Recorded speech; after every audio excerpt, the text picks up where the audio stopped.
Hey everybody, it's Charles, your hobby hero, and we are kicking off Lorcana week with an absolute ton of spoilers over the weekend and up through today. Too many spoilers to do individual videos of it, so I'm going to compile all of them into this video here for you. Before we get started though, if you haven't already, please hit that subscribe button down in the bottom corner. I do appreciate it. I do put out content about the hobbies that I love the most, with this channel being dedicated to the card games that I play. So for those of you guys who are not aware, this is the last week kind of leading up into the pre-release event up at Gen Con. So hopefully we're going to get a lot of spoilers throughout the week. They started out strong with a ton of them launched on or released on Saturday. And now that we've started kicking us off on Monday, we've already had 4 more that have been released this week as well. So hopefully we have most, if not all, of the set by the end of this week. I know blue and especially red has had a lot left to be revealed, with some potentially ground-breaking mechanics that are still yet to be unseen. I'm really excited about what's coming out this week. But said enough, without further ado, I'll launch into the cards I have yet to spoil on here and kind of break down what they are, what they do, and what potential I think they have, if any, going forward. Now, the first one on here is actually one that came out right after the last video was made, and that was Maximus, the Palace Horse for Amber. He is a 5-drop, inkable, 4 strength, 5 willpower, 1 lore generator with the bodyguard ability, which means he can come into play exerted.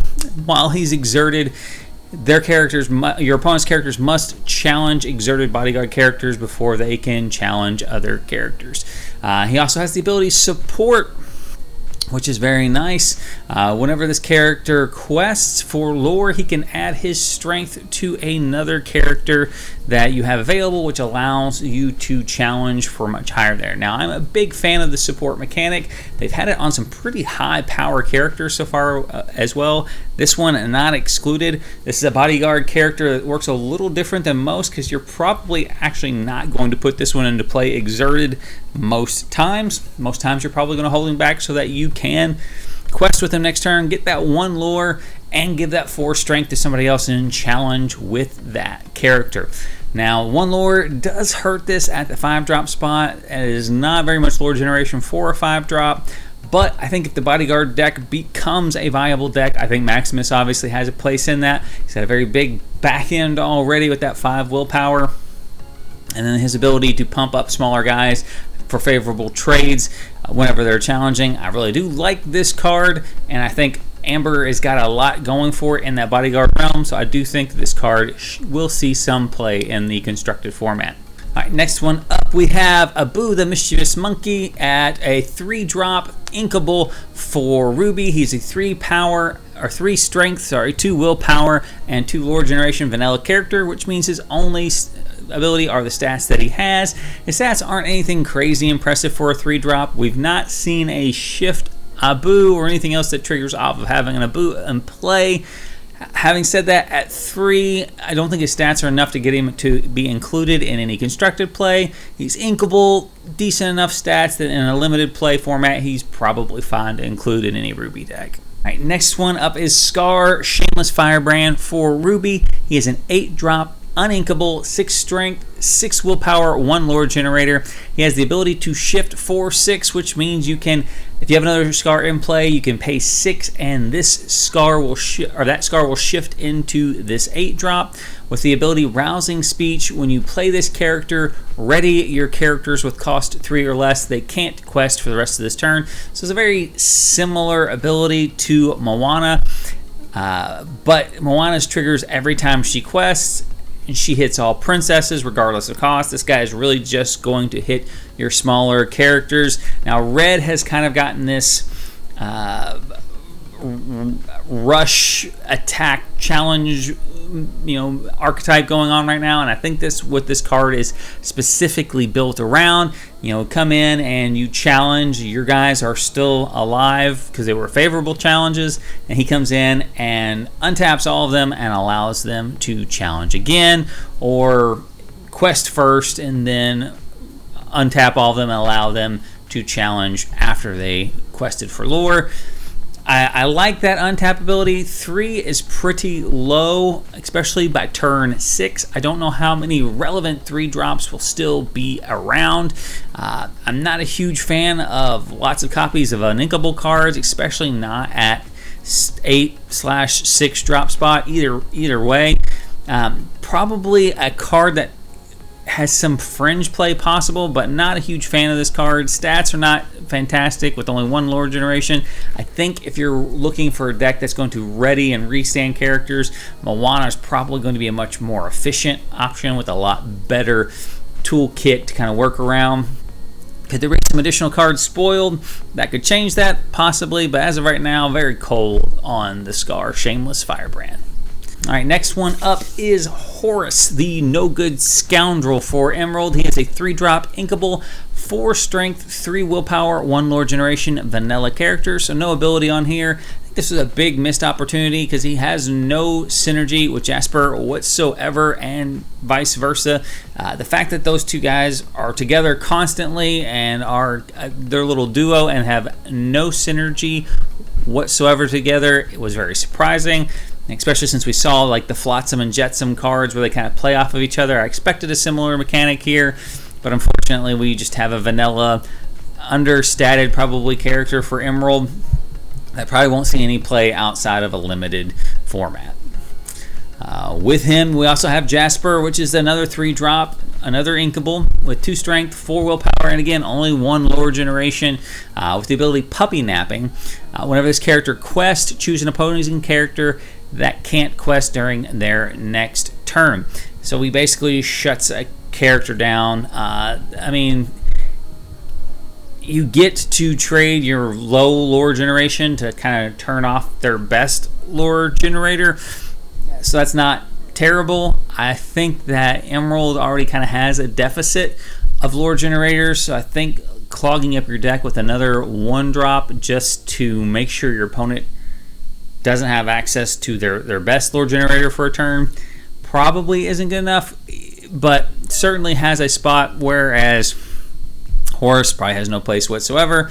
Again, could have some potential. The card's inkable, so it's never going to be a dead card, but I do wish I saw more from that tag team as well. All right, next one up is another Tinkerbell, this time for Amethyst, though. This is the 3rd Tinkerbell that has been spoiled. This is Peter Pan's ally. She's a 5-drop, uninkable, 3 strength, 3 willpower, 2 lore generator. She has evasive, which means she can only be challenged by characters that have the evasive ability.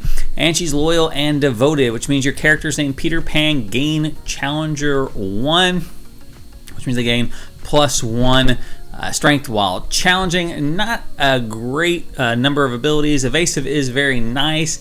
At 5, though, and only 2 lore generation, and an ability that's secondary ability that's probably not anything particularly special, minus some very specific deck emerging. I'm not very keen on this card. It is another Tinkerbell that you can shift your other 6-drop Steel Tinkerbell into, but at 5 you're not really taking advantage of the shift 4, but at least it's a bigger body, might be slightly harder to remove than the smaller Steel Tinkerbell that we've seen so far. All right, sticking with Amethyst, we've got a big one right here, and probably one of the chase cards for this set, if nothing else, because who's on it? And that is Elsa, Spirit of Winter. She is an 8-drop for Amethyst that is uninkable with 4 strength, 6 willpower, and 3 lore generation. She also has the ability Shift 6, which allows her to come in and on top of any other Elsa that you have in play for 6, which is a huge decrease. Again, 6 to 8 is only 2.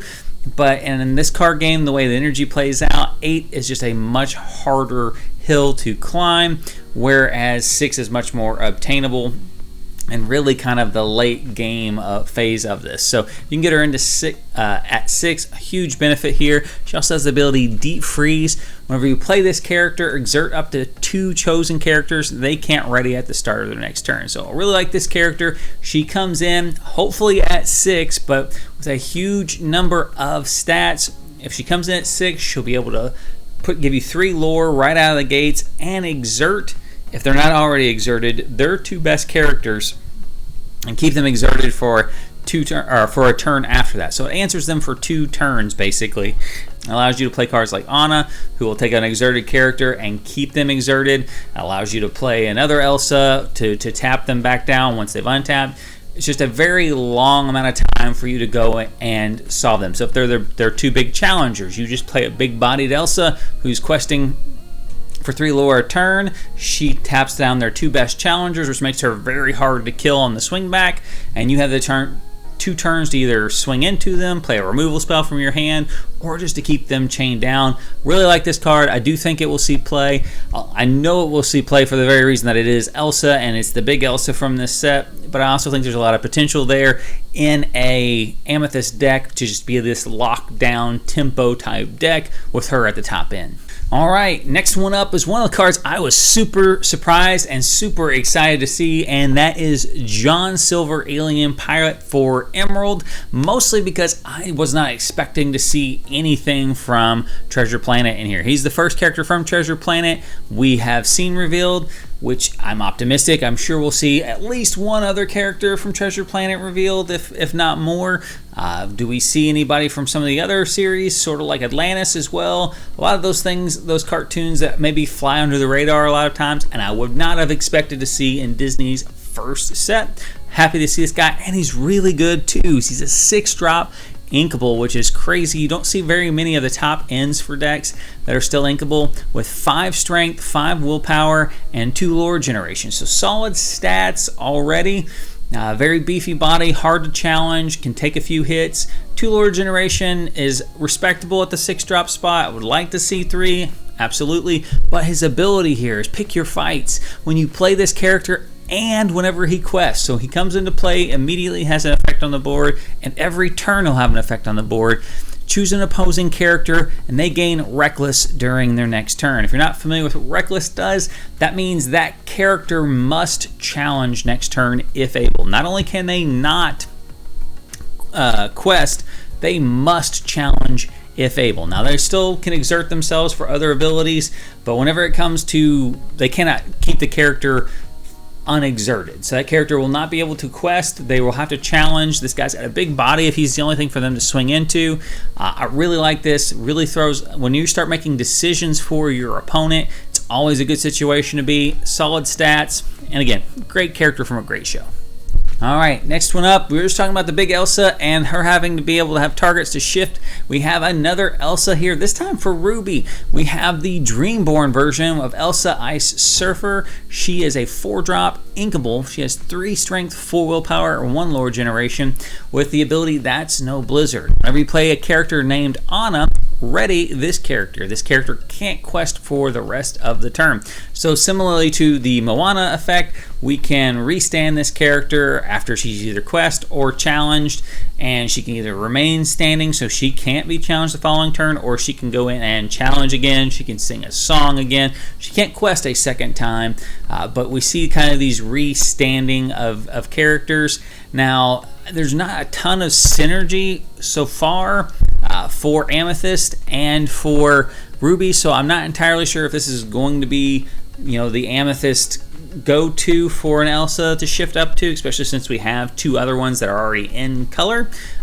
But we could see that if that deck really takes off and is just really hungry for Elsas to shift from. This card is not terrible. I wish it had 2 lore on there for that 4-drop spot.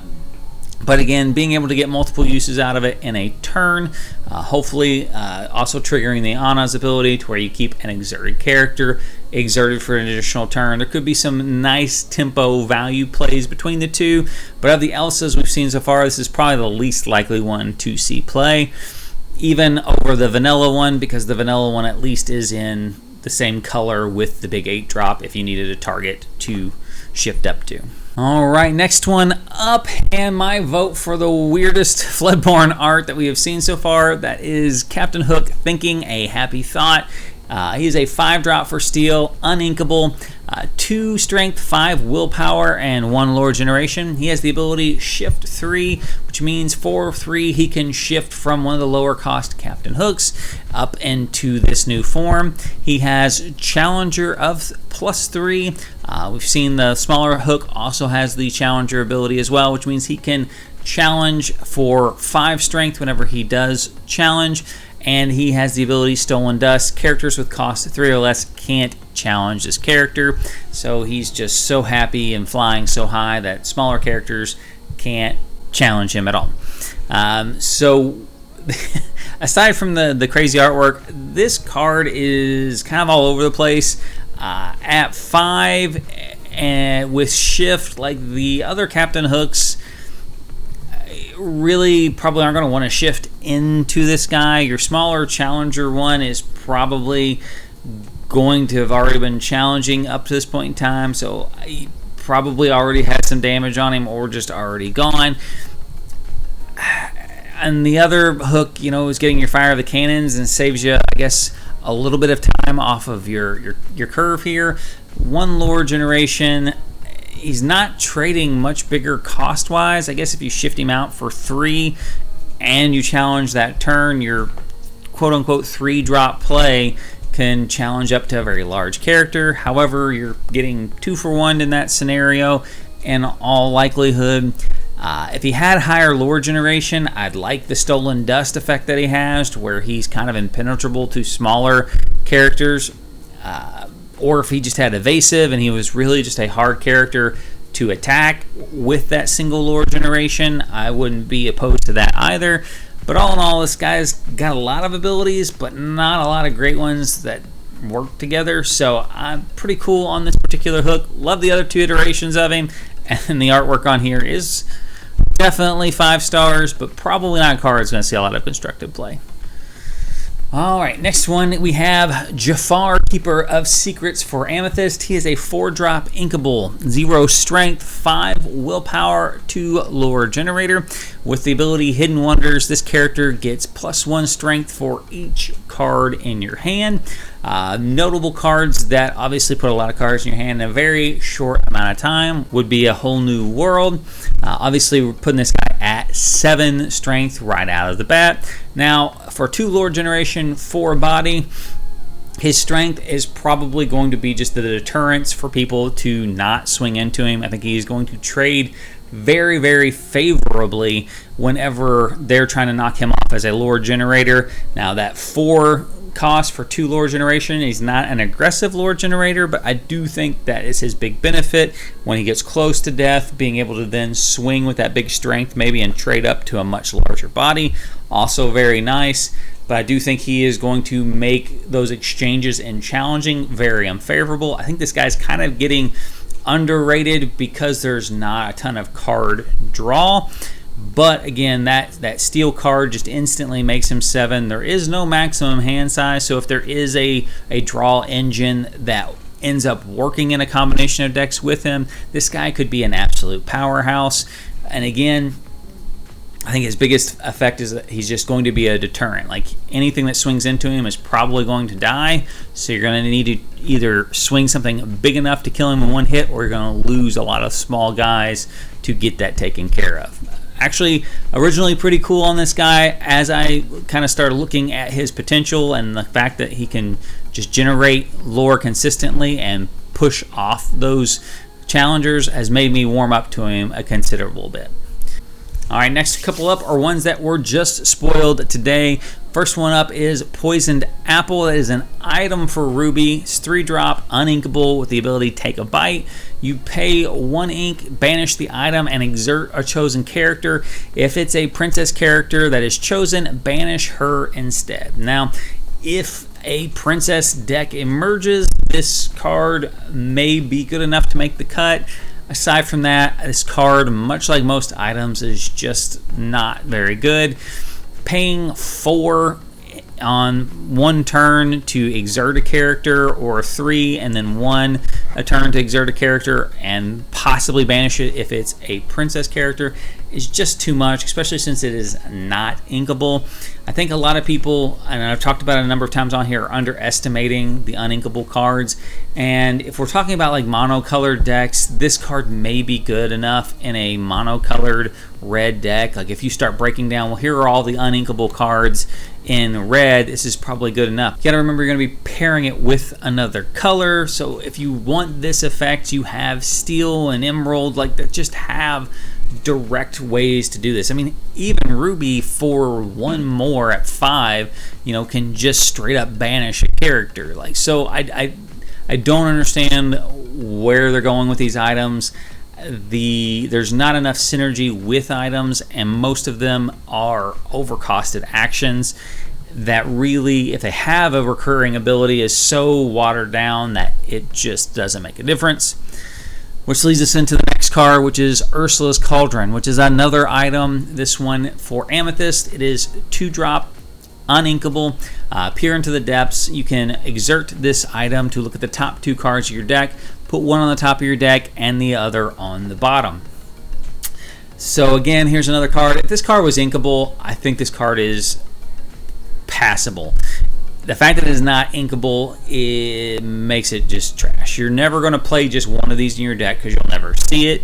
And the more of them you play, each successive one gets worse. Now, the way the effect reads, technically a second one still provides some value, but it provides very little value past the first one. You can't really manipulate each one only. Past the first one only manipulates one extra card, basically. Now, my real issue with this particular card is the way they chose to have the ability work. Rather than looking at 2 cards and then deciding if they want to go back on the top or bottom of your deck, you have to pick one to stay up on top, and you have to pick one to go on the bottom. So if both cards on top are booty, one of them's got to stay there, and you have to draw that card. And if both cards on top are fire and you want both of them, let's say it's your Elsa and then the Elsa you want to shift into, you have to put one on the bottom. You can't keep both of them on top. So like the fact that it makes you ship one and makes you keep one really just makes the ability not good. The fact that it is an uninkable item with almost no additional benefit for playing more than one copy of it, I think just makes this card completely unplayable. The effect is nice if it just started in play, but the inclusion of it in a 60-card deck, I think, is just unrealistic. All right, next one up is LeFou, the Instigator for Ruby. He is a 2-drop inkable, 2 strength, 2 willpower, and 1 lore generator.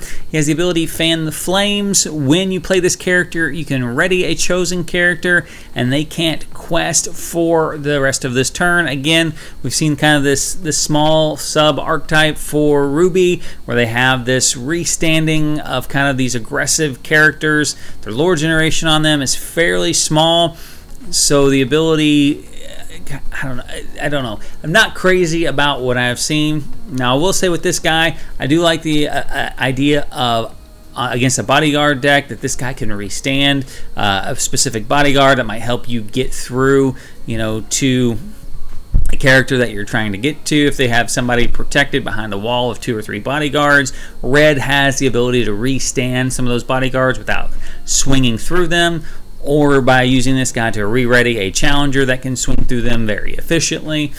So I do like it in that specific matchup, because this one doesn't target one of your characters specifically. It just targets a character as long as that character doesn't have ward. So I think with this guy being inkable, I think there's enough upside to his ability that he could see play.